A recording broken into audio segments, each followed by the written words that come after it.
बात कर लेते हैं बीजेपी की। बीजेपी ने 3 उम्मीदवारों की एक और लिस्ट जारी कर दी है। पार्टी ने बाड़ी विधानसभा से, देखिए इस बात का जिक्र कर रहे थे, गिरिराज सिंह मलिंगा को मैदान में उतारा है। गिरिराज सिंह मलिंगा कल ही कांग्रेस छोड़कर बीजेपी में शामिल हो गए। गिरिराज मलिंगा के अलावा बीजेपी ने बाड़मेर से दीपक कड़वासरा और पचपदरा से अरुण अमराराम चौधरी को प्रत्याशी बनाया है। और इस लिस्ट के सामने आने के बाद से बीजेपी ने विधानसभा की सभी 200 सीटों के लिए अपने उम्मीदवारों का ऐलान कर दिया है। रविवार यानी कि कल 2 सूची जारी की बीजेपी ने। पहली सूची में 15 उम्मीदवार, जबकि देर रात 3 उम्मीदवारों की लिस्ट जारी की।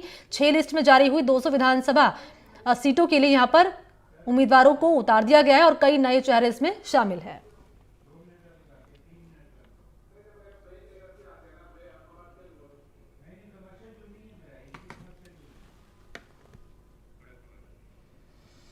तो कांग्रेस से बीजेपी में शामिल हुए मलिंगा को टिकट दे दिया गया है। बाड़ी विधानसभा सीट से उन्हें उतारा गया है। गिरिराज मलिंगा को बीजेपी ने यहां पर मैदान में उतारा है। और ये उस वक्त की तस्वीर है, दूसरी विंडो में जो आप देख रहे हैं, ये उस वक्त की तस्वीर आपके सामने रख रहे हैं जब गिरिराज मलिंगा को बाड़ी से टिकट दिया गया बीजेपी की ओर से।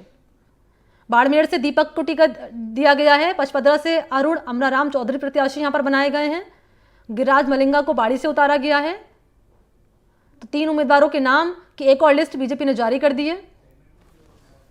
तो इस बार के चुनावों में आप देखिएगा ये कि दल बदल का खेल बहुत हुआ है। कई ऐसे नेता रहे हैं जो कांग्रेस छोड़कर बीजेपी में आ गए हैं, कई ऐसे नेता रहे जो बीजेपी छोड़कर कांग्रेस में आ गए हैं। इसी लिस्ट में नाम है यहाँ गिरिराज मलिंगा, जो इन तस्वीरों में आप देख पा रहे हैं, शेखावत के बराबर में यहाँ पर आप देख पाएंगे बैठे हुए हैं।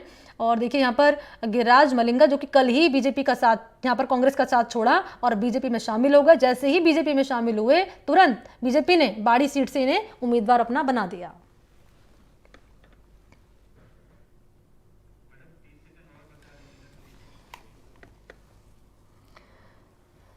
तो देखिए आपको बताते चलें कि रविवार को यानी कि कल बीजेपी ने 2 सूची जारी की है। पहली सूची 15 उम्मीदवारों की थी, जबकि देर रात 3 उम्मीदवारों की एक और लिस्ट बीजेपी ने जारी कर दी है।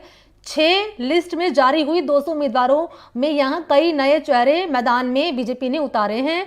कई ऐसी सीट है जहां सिटिंग विधायक हैं, कई ऐसी सीट हैं जहां आप कह सकते हैं परिवारवाद है, जहां पर टिकट दिया गया है, पिता के बेटे को टिकट दे दिया गया है। तो ऐसे में आप ये भी देख पाएंगे कि कई ऐसी सीटें जहां पर नए चेहरों पर भी, युवा चेहरों पर भी बीजेपी दांव खेलती हुई नजर आई है। तो ओवरऑल सीटों पर बीजेपी ने उम्मीदवारों का अपना ऐलान कर दिया है। और ये हम तस्वीरें 2 आपके सामने रख रहे हैं जब लगातार बैठकों का दौर चला टिकट को लेकर। ये उस वक्त की तस्वीर है और दूसरी तस्वीर में आप देख पाएंगे जब गिरिराज मलिंगा जो कि कांग्रेस छोड़ के बीजेपी में शामिल हो गए।